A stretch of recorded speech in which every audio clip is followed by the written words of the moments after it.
would like to introduce your next panel, talking about the cyber resilience in practice. The moderator of this panel is Sofia-Roxana from ENISA, Cybersecurity Officer, and she will introduce the four panelists. Thank you very much. Thank you so much. I'm to discuss about cyber resilience and cyber resilience in practice, and more specific, to talk about Cyber Resilience Act. So for today, let me introduce myself. I'm Sofia-Roxana, and my role as part of European Union Agency for Cybersecurity is to create and have and protect trust and to have a cyber secure Europe.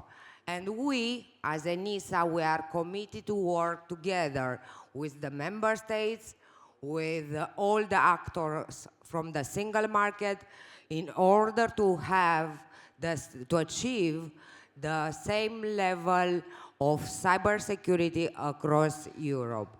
For today, I'm together with a few representatives of the single market with an important role in the Cyber Resilience Act implementation. And I will have together with me Johan, the notified body. I will let you to introduce yourself later. I will have Hugo, Market Surveillance Authority. I will have Sorin, representative of the consumer. And of course, the most important is the one that I'm saying, is the manufacturer that will be very affected of Cyber Resilience Act. Now, I would like Johan to let us know your position, role, and an experience relevant for Cyber Resilience Act.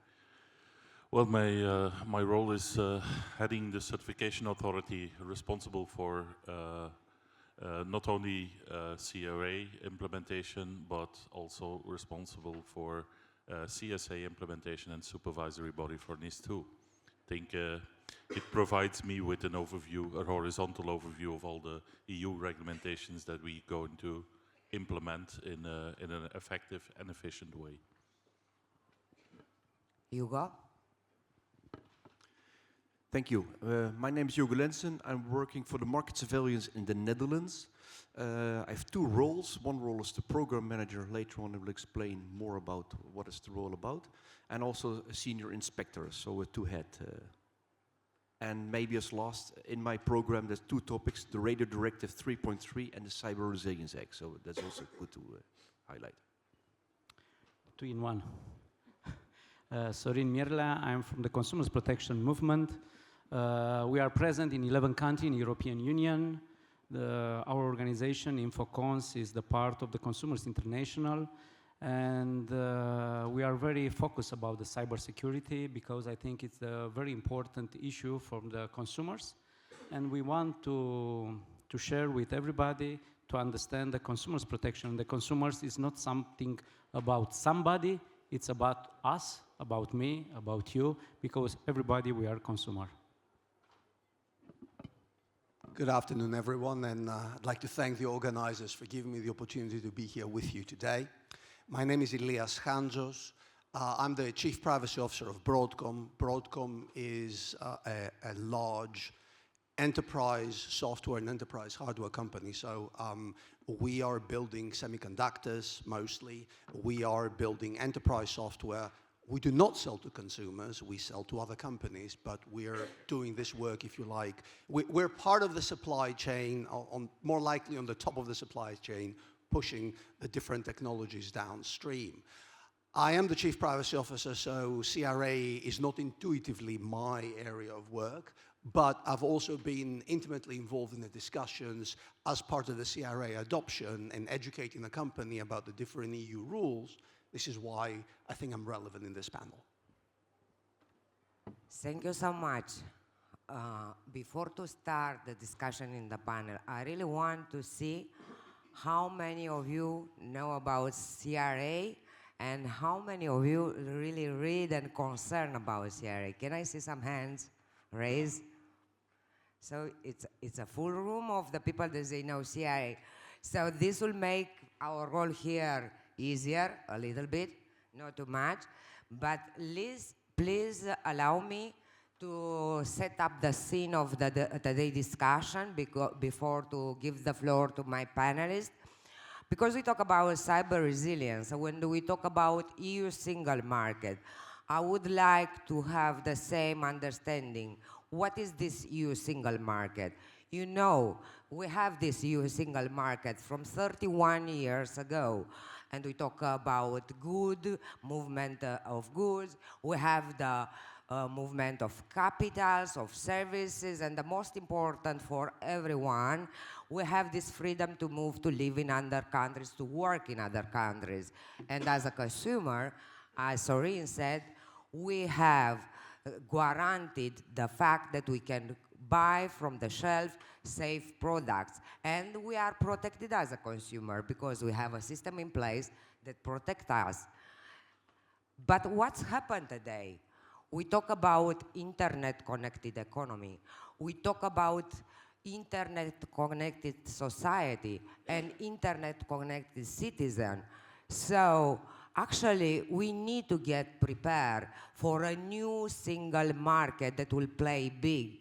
Therefore, the regulator was thinking to create a new piece of legislation, very important, and I'm talking about Cyber Resilience Act. And how this Cyber Resilience Act will help us as a citizen of European Union single market. Simple. We'll have the possibility to buy products with digital elements that will be with high level of cybersecurity, will be protected as a user. By whom?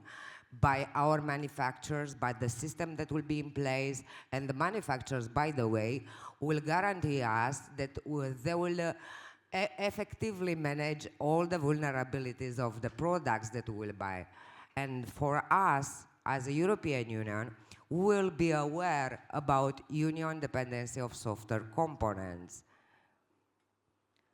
So now I would like to present you the 3 topics that we choose together for today's discussions. So we have cybersecurity behavior of manufacturer and users today versus after CRA implementation, to understand what is today's situation and what we have to expect after. And then we'll discuss about CRA journey, how this CRA will help us to reach the cyber resilience of the EU single market. And to the end, we'll discuss about our need, who we are, all the stakeholders in the digital single market. We need to understand what we need to prepare as a regulator, as a market surveillance authority, notified body, manufacturers. It will be amazing if at the end we'll have a tool, go-to-market toolkit, single market access ready to go for products with digital elements. For each topic, we'll have a Q&A session, but we will take the questions only from the room. Now, let's start with our first topic, and I would like to ask our notified body represented here by Johan. Can you let us know what, or if you know, or if you are aware as a notified body, what are the cybersecurity practices that currently the manufacturers are using, and what will be the most impactful effect to the user after we'll have a CRA implemented?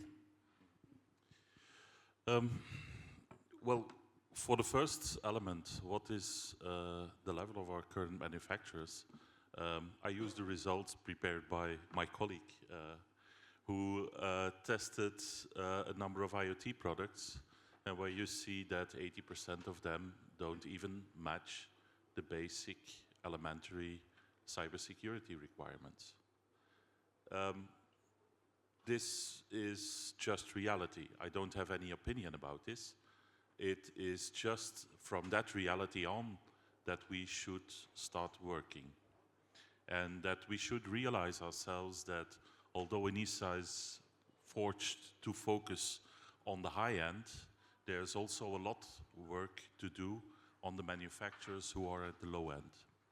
And that also comes to with that I come to the answer of the second question. What is the main changer for CRA? I think for the high-end products, this is different from the low-end products. For the high-end products, I think the most significant change is the default setting to install security updates. Because out of the attack data, we know that attacks on unpatched systems is in the top list of the causes for cybersecurity attacks. And I think in that way, we build a stronger chain. At the low end, I think the major change will be that we help those manufacturers gradually to build up the cybersecurity level. And that will be a challenge for us, because we have to be aware that ENISA does not have the resources to do that. So we will have to look at other solutions to enable this. Thank you so much. So I took note that we have to work together, and this is our vision too. Hugo, what do you know as a market surveillance authorities about cybersecurity behavior of manufacturer, user? And it's good that Johan said about default. This default, how is interpreted in real world? What do you know about this default? Maybe highlighting a starting point, we as market surveillance already next year, by the way, is the Radio Directive 3.3 by August 2025. We as market surveillance authority are preparing already for the Radio Directive. I call it briefly the Red 3.3. What we see, we are buying products and test it. Why? For skill sets, like you heard already. It's good that you hire juniors, but you need to train them, and it takes you quite a while to get on a media level. But what we see over there, a couple of things in the buy and hack, and also what Johan already highlighted, the inverter report. Everybody can read it on the rdi.nl, but also the DNSC report. What you see there is a couple of things. Indeed, the high-end manufacturers have more knowledge and more experience and are more keen. However, still the basics, even there, are not good. Still today, on base of the things that we know from the buy and hack principles. So it's quite amazing that manufacturers are not thinking about change the password. Yeah, it is a tick in the box. No, that's not the principle. You should highlight, maybe adjust it after the first time, etc. So purely basic things, and you said, Hugo, is that security, even those aspects are not in the high end, even in the mid-end products. What you see also in the behavior of the users, of the consumers, there you see also a couple of things that we as consumers, when you want to buy a doorbell or whatever, you go to the Google, you type it in, and you order it from, and then you compare, okay, this one is 50 euros, this one is 40 euros, go for the 40 euros. This is what we do, not? So, and there's the risk that you see that certain manufacturers are using or reusing certain cheap, I call it wholesale channels, to produce the product, because the end goal is produce it as low cost as possible. And risk is not always, most of the time, not in scope of the innovation product. So high-end products, there's more zero, what is the cybersecurity, how does it work, embedded in the whole innovation circle of the product and the software. So learning from the Radio Directive, even the physical product is a challenge today. The mid-market has lack of knowledge of it, and the consumers go for price. Thank you so much. Sorin, because you have a huge experience working in a consumer side to make awareness of safety, I'm asking you if you can figure out how long will take till the consumer will realize that cybersecurity is just as important as safety today, and what we need to do in order to raise this awareness and to create the culture? Thank you. But more than 100 years ago, approximately, Lenin, the communist guy who are starting in Russia, they are say, learn, learn, learn. I say education, education, education. And from the Eurobarometer, the European Union says 52% for the consumers have concerns and they understand the cybersecurity is very important.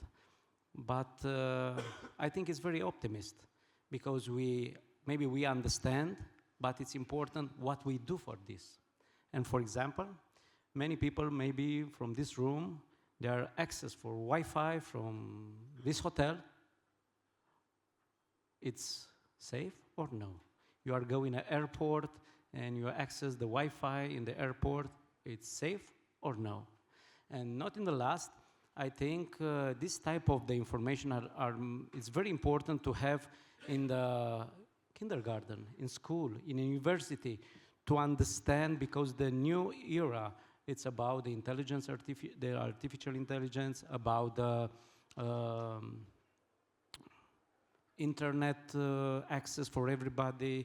And for this, the consumers, the normal consumers, they are use the phone, for example, and the internet to pay in all the shop in the European Union. And maybe not all time, it's sure the mobile phone, maybe you are buy a mobile phone made, for example, for China, for a company, the company it's in, I don't know, somewhere in Taiwan. The piece in this phone is coming from, I don't know where, and the company it's located in Mexico, and they have a branch office in Dutch. And we buy from the electronic platform, for example, in Romania or in Germany or something like this.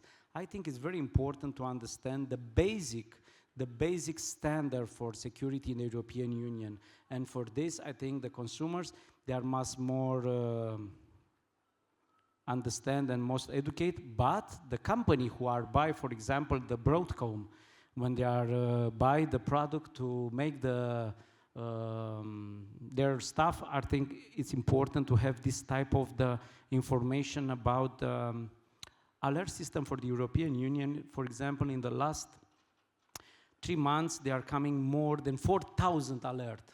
And I think this type of the information, it's very important to have access from the person they have in the department for acquisition in the small shop, in the biggest company, and not in the last in the state institution when they are buy some product or they are spend the public money. And for this, all this person, the best for them is to have something, the minimum education like consumers about the cybersecurity. Thank you so much, Sorin. So we need to have education to create awareness. I understand that you want to start from the kindergarten, but till they will have money to pay, I would like to ask someone that has money to pay, our manufacturer today, to let us know. So we talk about the CRA, but can you let us know what is the definition of the product with digital elements, and what is the effort behind of organization like your organization to identify which are the products from your portfolio that are in the scope of the CRA? And then another question, I'm very curious to understand if, in your view, CRA will change the product development process. Thank you. Lots of questions. All right, let's try to tackle things one by one. So, CRA, we talk, and there was we have a consumer representative on the panel. But we need to take a step back, also because a lot of the discussions today have given examples around IoT, Internet of Things technologies. And when I take a step back, CRA is not about IoT. By the way, if CRA was only about Internet of Things, consumer-based technologies, frankly, no one would criticize it. CRA is about security of everything. Everything. Consumer, enterprise class products, big, small, everything. And you know what? It's kind of difficult to look at a piece of legislation and say everything is included and everything has to conform with that particular set of rules. It's just very broad, very wide. Now, to be fair, we all aspire to the objectives of the European Union around more security. The previous speaker said something about premium manufacturers. We consider ourselves a premium manufacturer. We supply ourselves technologies to large enterprises. We supply ourselves components to some of the most popular premium products that you are using in your market. Do you really think that we need CRA to build security? The short answer is no. Why? Because if I'm supplying technologies to companies like Apple, for example, they will mandate to me what security they want, and they will be very strict about it. So when I'm looking at the discussion around CRA, I'm not looking at the discussion around CRA, do we need to have a vulnerability management process? Of course we do. For a company of our size and for the kind of customers that we sell to, nobody would buy from us if we did not have that.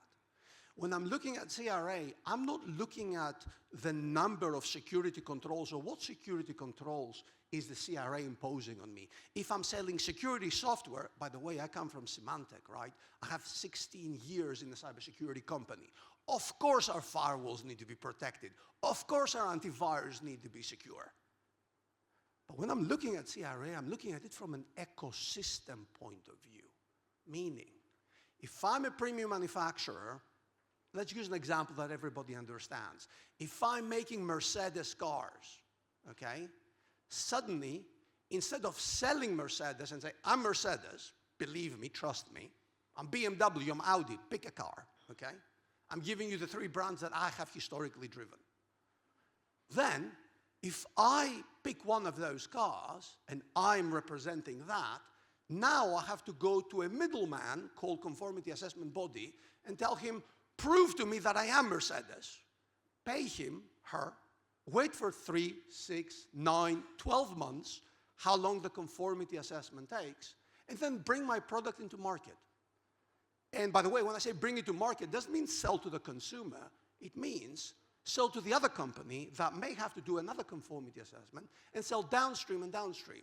And you know what? From the time of the pharaohs, it has been determined that this process means that every party will take a markup. Every party will have to recover the cost that it is investing. Juliet on the previous panel said it very nicely. Spread the cost downstream the supply chain. So, this is not about is CRA right or wrong. This is not about is CRA giving the right security controls. This is about making sure, since we have it adopted, that we're able to manage CRA in a way that will give the maximum benefit across the society, on the understanding that, yes, it will make things more expensive. And yes, things will change in the development process. Why? Because we will need to factor all of that to make it happen. Thank you so much. Yeah, but we have another question, but I would really like all of you to stay in 3 minutes. So now we'll move to the next,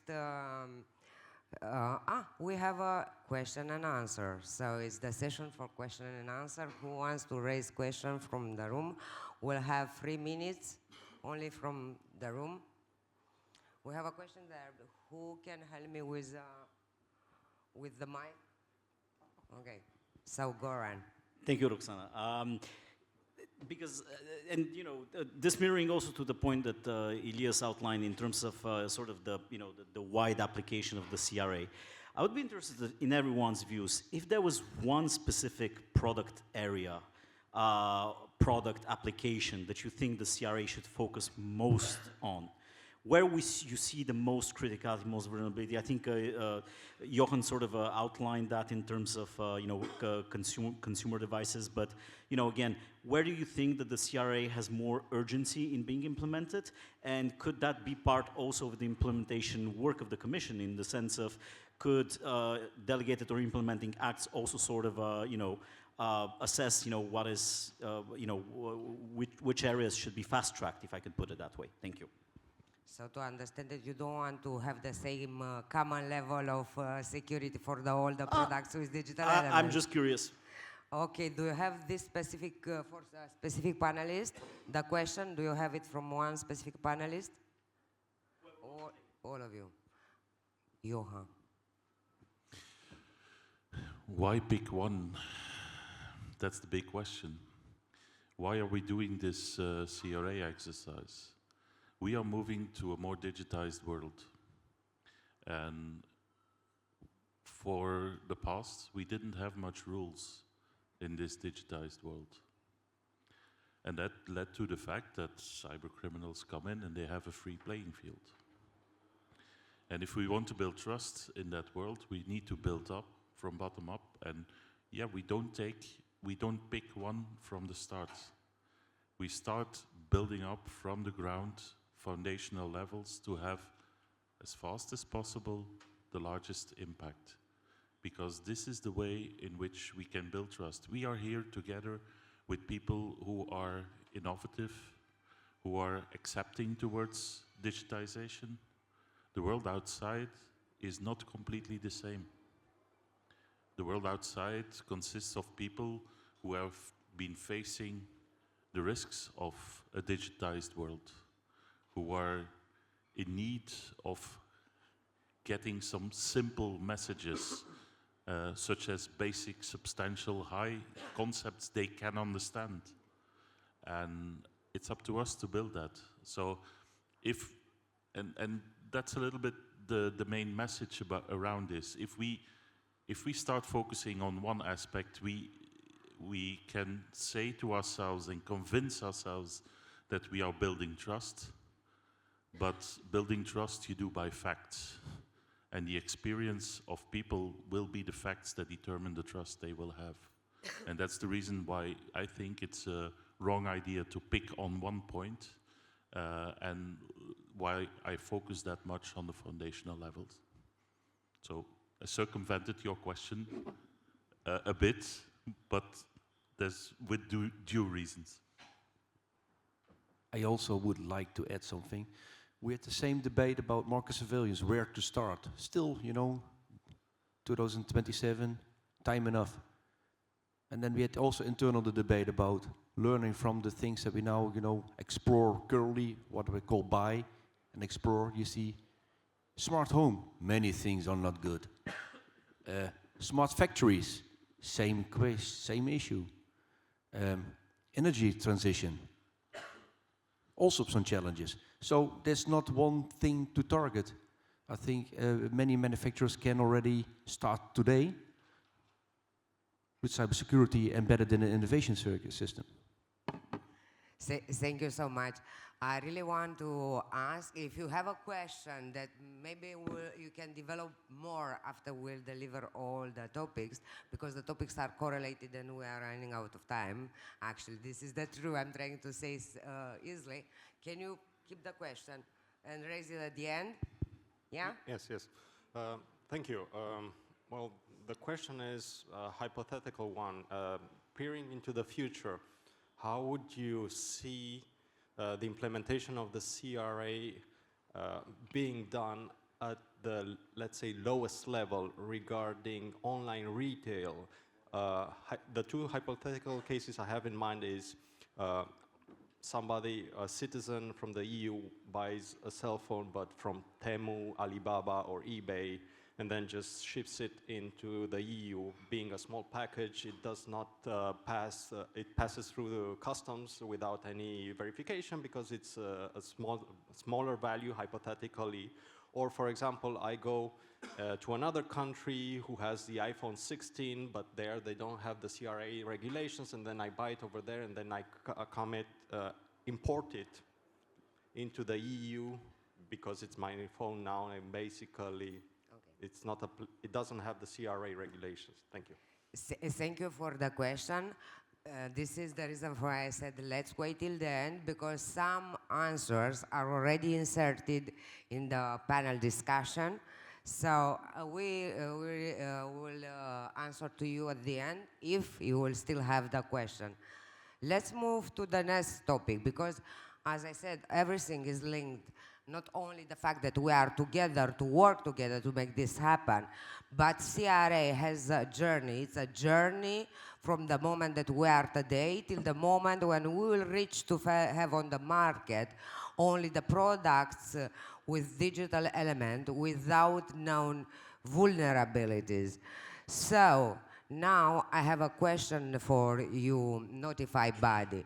Can you simply explain us to understand what means conformity, what means compliance, what means cybersecurity, and more than that, I really want as a consumer, I really want as a user, because I can be also a small SME, to understand who are those actors involved in order to protect me as a user. And when I'm saying protect me, I'm talking about the guaranteed effective vulnerability management.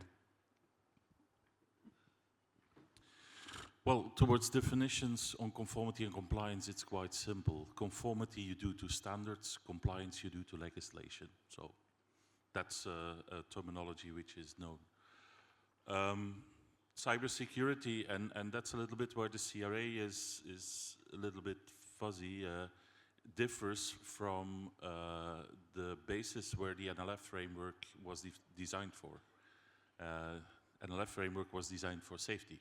And the idea is you design a safe product, you put it on the market, and you don't have to take care of that anymore. Of course, cybersecurity and vulnerability management is inevitable. For that, the NLF framework is not adapted.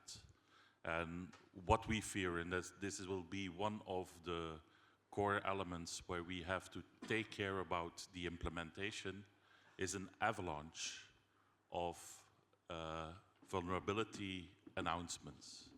And for that, I think we really need to realize who plays which role. I heard the previous speakers talk about a single platform for reporting vulnerabilities. I don't want that for all vulnerabilities, because it brings a lot of administration for the manufacturers, for us as supervisors. But who has to do the work? It is the responsibility of the manufacturer to take up his responsibility and to make sure that the vulnerability is communicated in the right way and treated in the right way. It is the responsibility of the CAP to play its role in the conformity of the product. And it is our role as supervisory authority to make sure that they do their job. So this requires a more trapped system. So we will need a vulnerability reporting platform for those vulnerabilities where you have cross-border impact and so on and so on. So I'm not saying that this work is completely extra and not needed, but we need to take care of the process in order to make it and not only an effective, but an efficient process also. Thank you so much. Let me see if I understood. So I'm a manufacturer. I'm the one that I'm taking the whole responsibility to manage effectively the vulnerabilities, to inform the end user, the user that you guys, you have a vulnerability in the product that I sold to you already, but don't worry, I will push you immediately security updates. And I'm staying, I'm receiving, and I'm happy and protected. But what about if I'm a manufacturer that in order to bring my product on the market, I'm using a self-assessment and I'm not very honest, and the product actually is not 100% compliant with the essential requirements of CRA, but is on the market. The consumer, the corporates, they could buy it. what's happened? How this new regulation will protect me, the user, but I would like to ask the Market Surveillance Authority, because they have a role in this. So they should be vigilant, please. Good question, not an easy answer. A couple of things.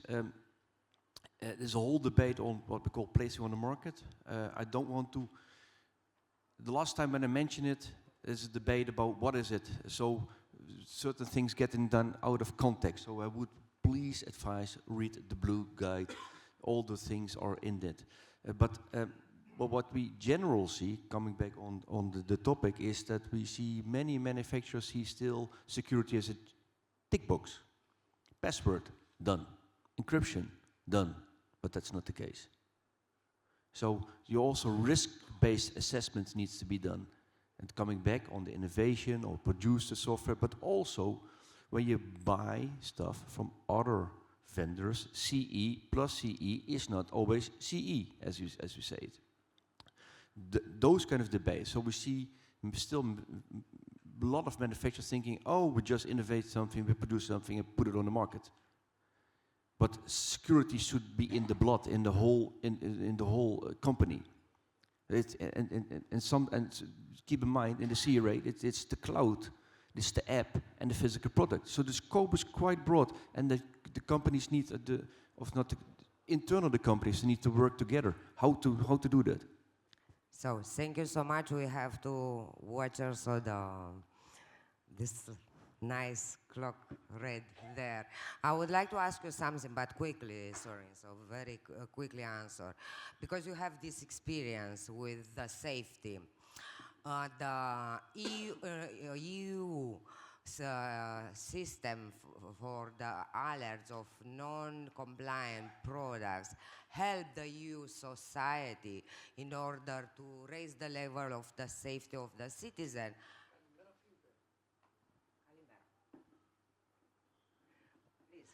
Thank you. I checking in the database for European Union because my colleagues are speaking about Mercedes, BMW, Ford, or Tesla, and I find more than 100 alerts for this type of the product, Mercedes, BMW, Tesla, Ford. It's dangerous to use. It's dangerous for the users, it's dangerous for the consumers, and for this I think we must understand in this society we have a lot of challenge, and for this I think the consumers policemen, they are checking, but the authority and the market, must put together all this type, the alert, and take out from the market the product is dangerous. And for this, for example, we have for European Union a database, a unique database in 33 language. You can download for free. The name is InfoCons, and you can find this type of the product is in alert. And you can see the Mercedes, the Tesla, or the BMW, or something like this. What I think is more be part together. I would like to let you, but I have to give. I understand you have a very good application. We can check after just to have to read more alerts. But I really need to know what the manufacturer will do with this compliance, conformity. So the question is simple. I want a simple answer. Do you think that the CRA will change your process to bring the products in the EU single market? Yes. No, and why? Yes. Very easy, very direct. So yes. Super happy. Let's move forward. Okay. Why? Because fundamentally, whereas we're doing a number of certifications already, we will be expected to do more. And in addition to that, maybe we'll have to comply with a harmonized standard if that exists, when that exists, or we'll have to go through third-party conformity assessment. That is money and time, okay? As simple as that. So, can we do it? We're a big ship. Yes, we can do it. Can others do it, and at what cost? Honestly, I don't know. Will the products be more secure? Some, probably, yes, perhaps, because security is context-specific as well. will this fundamentally change the dynamics in the market? In my experience, and it pains me to say, because I have a 25 years career in security and privacy, I'm sorry, consumers are not buying on the basis of security features. They're buying on the basis of features, okay? And yes, that is why we need 20 years of education to consumers. And you know what? Because I have 25 years of experience in cyber, I teach my kids from a very young age, don't do this, buy that secure. But I am the minority. The majority of the manufacturers to whom I need to pass down my product, some of them, and certainly in the enterprise space, they will have security as a priority.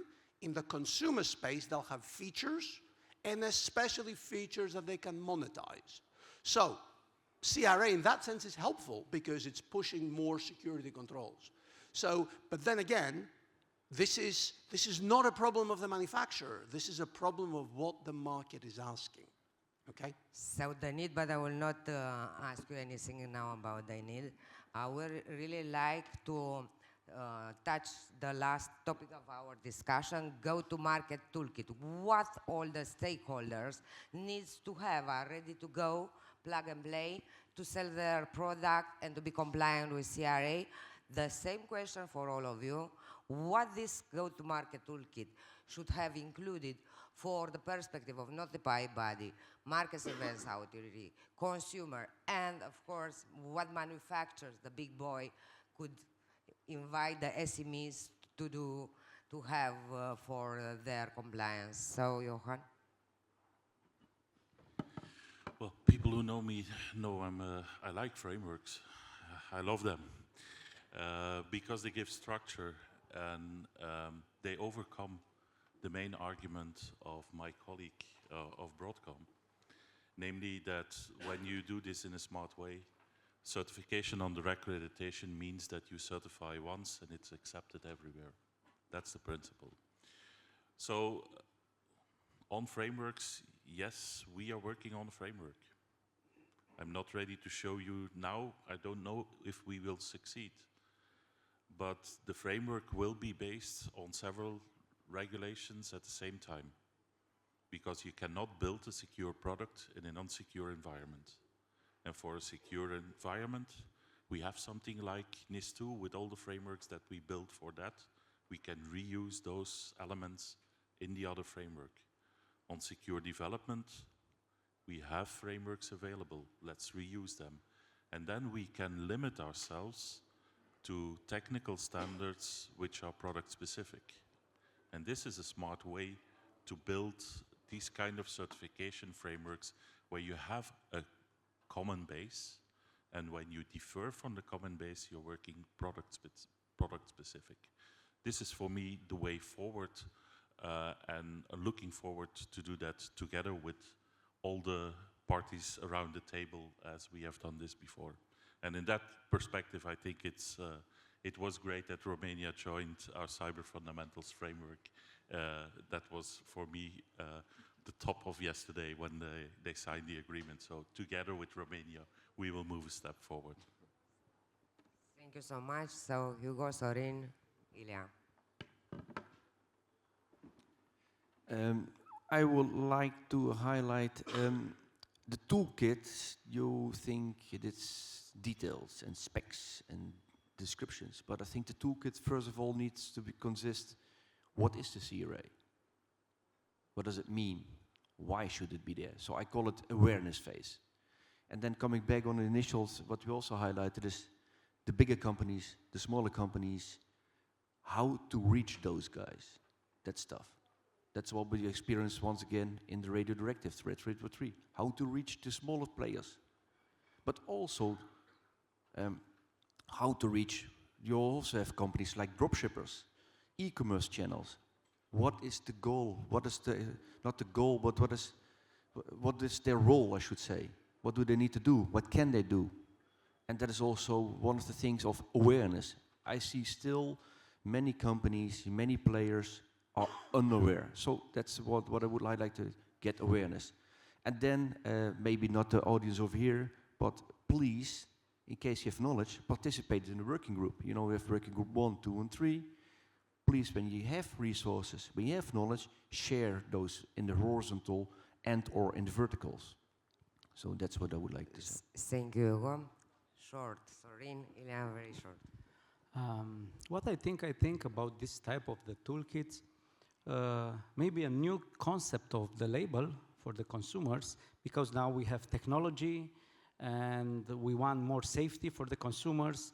And I think the European Union, they are looking about the safety gate, about the DG Justice, and they are see a lot of thousands of products is not safety for the consumers, and it's very dangerous. And for this, I think the new concept from the new concept of the new label for the consumers, they are don't be part when we are buy. There must be part not for the time they are in warranty. There must be part from the lifetime of the cycle from the product. And for this, I think it's very important to have access directly, immediately for all this type of information. For example, I buy a car, and I have some information when I buy the car. Maybe I have some information in 2 years from the guarantee, but then I can have more information or something, how I can protect me and to have this type of the safety. What I think, and new regulation, they are working now for European Union level, they are looking for a new concept, for a new type of the label. Thank you so much. So, Ilias, we have a consumer that knows what he wants. He wants label, and he wants maintenance for the whole product life cycle. Are you able to offer it? No, because I don't sell to consumers. Very simply. Somebody else down the stream will offer it, and depending on how CRA is going to be implemented, and this is what I want to stress, we want a practical, pragmatic, realistic risk-managed implementation of CRA. It's in our interest that it works. But, let's face it, they might be able to offer it at 10, 20, 30, or 50% more expensive, depending on how CRA is implemented. So when I look at it like that, my key objective is, how do I manage that inflationary pressure because of all the parties in the supply chain that would need to do certifications or conformity assessments? So my question is, can we simplify? Can we make sure that one equals many? Can we make sure that one conformity assessment is sufficient to cover the majority of the needs? Can we make sure that we apply as much as possible existing standards so as to reduce the pressure or the negative impact from something completely new to the manufacturers? Can we make sure that we have competition among the conformity assessment bodies around price and around time to deliver, so as to make sure, because let's face it, the skills are not there in the market, so as to make sure that we have the ability to essentially have the different providers choose and drive as much as and as fast as possible the time to market.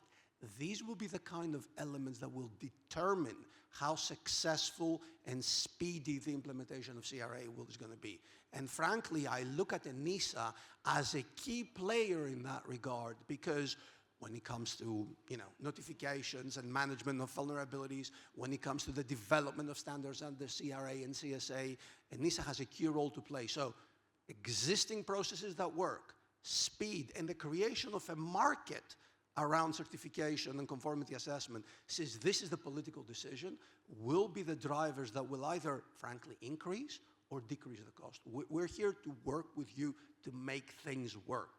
But, the decision is not ours in the end. We'll do what the regulator and the market dictates.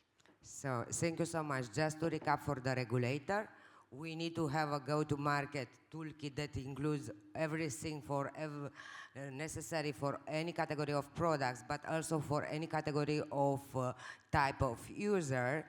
And as ENISA, because we will be involved in supporting the market with the necessary toolkits, I'm asking you, are you able to support us with knowledge to work together? You are able to support ENISA to do this job or not? I will answer very quickly that I briefed 140 engineers inside Broadcom on CRA. Surely we can spare a couple, for ENISA if you guys need a brief. I mean, yeah, Of course, I think every industry would be, it is in their interest to work in that direction. I think the bigger challenge that you're going to face, and this is why the toolkit becomes really important, is less so much the big guys as much as the smaller European SMEs who will be challenged as well to meet those requirements. Yeah, please, 1 minute. 1 minute. If we want to do this, we have to work on the low end, because that will increase volume. That will increase volume of conformity assessment, and that will enable and will be able to challenge the challenges you're facing. So this is the reason why we should not only focus on the high end, but also on the low end to bring the market up together at a reasonable cost. Thank you so much. So I'm happy that all of you want to support us, and actually we need to work all together. Now I would really like to give the floor to the room for question.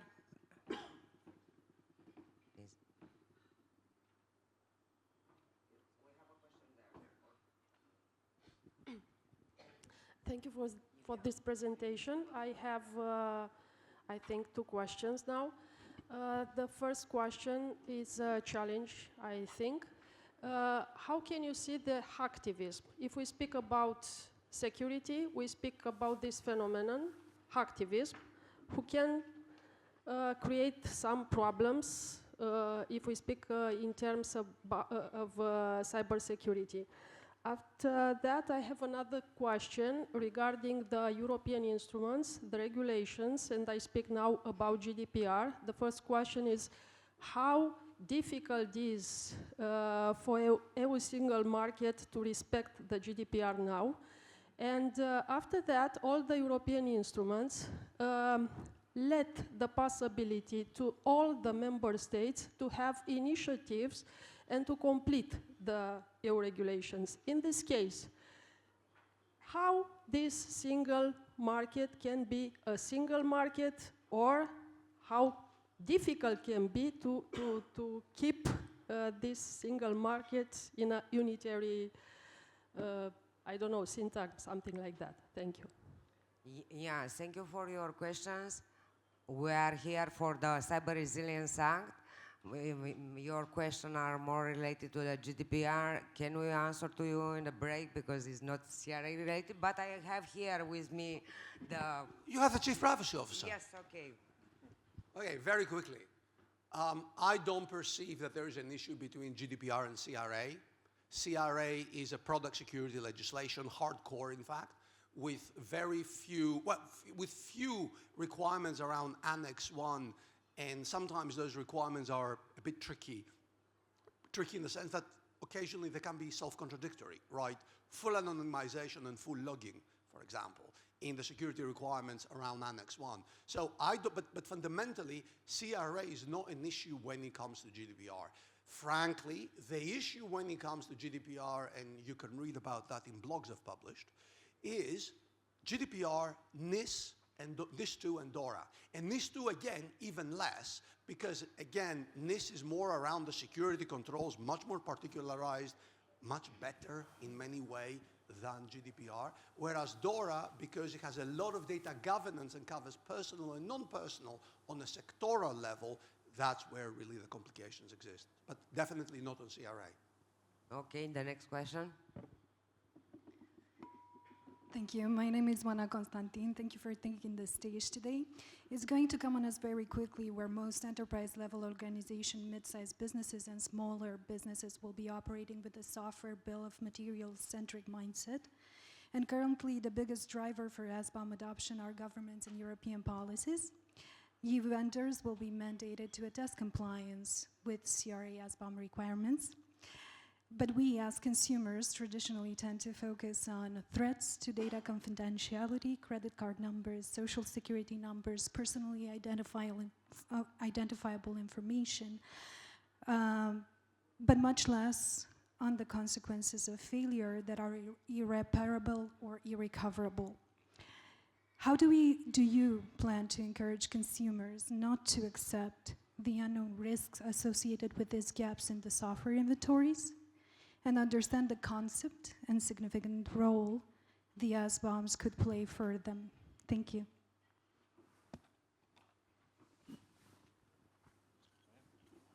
I think the SBOMs are just a tool to enable decent vulnerability handling, decent development lifecycle. So I won't see it as something for somebody else. It is something for the manufacturer.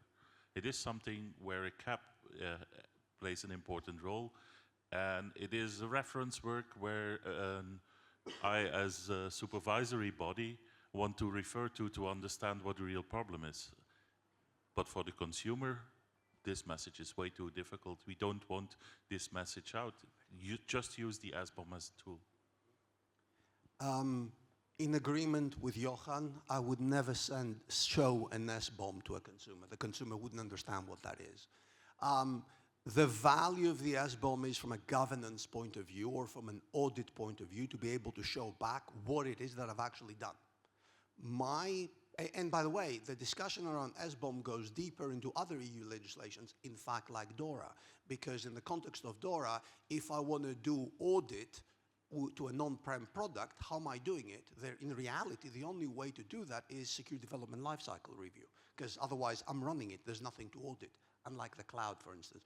So these are relevant discussions in terms of governance, but they're relevant discussions at the manufacturer level. And my plea to the EU and to ENISA, and I think that's something they are already well aware of, would be, please, please, let's make sure that we've got, in our discussions with other international partners, SBOMs that are internationally compatible. There's no particular point in me having an American SBOM, a Singaporean SBOM, and a European SBOM, right? So let's just all agree how we want the SBOM to look like and go for it. Thank you so much. So to understand that in a go-to-market toolkit, you are expecting also a SBOM template.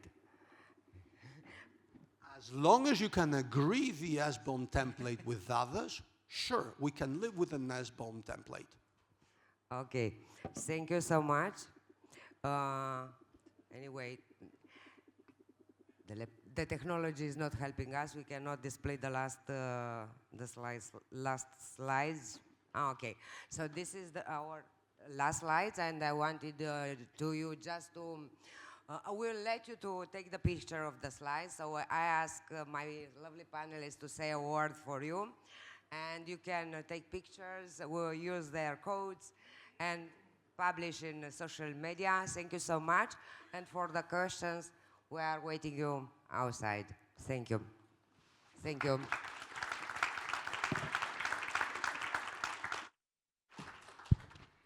Thank you very much. You're invited to the lunch. So please be back. Let's try to be back in 1 hour, not later, because then, so around 2, okay? The earlier the better, but.